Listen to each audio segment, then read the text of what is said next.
Hamas का आज मजीद 4 इस्राएली खवातीन फौजी यरगमालियों को रिहा करने का ऐलान। हमास ने हफ्ते के रोज 4 इस्राएली खवातीन फौजी यरगमालियों को रिहा करने का ऐलान किया है। एक रिपोर्ट के मुताबिक हफ्ते के रोज रिहा की जाने वाली फौजी यरगमाली खवातीन के नाम कारियाना audio, Daniela Globba, Naima levy और लैरी अलबाग हैं और ये सब एक फौजी यूनिट की रुकन थी। 7 अक्टूबर 2023 को हमास के इसराइल पर हमले के वक्त ये चारों इस्राएली फौज की खवातीन सिपाही गजा के करीब तैनात थी।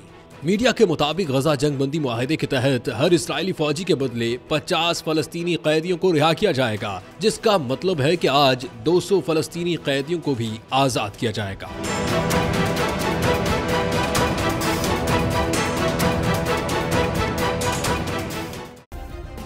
सब्सक्राइब करें और बेल दबाएं ताकि कोई खबर रह न जाए।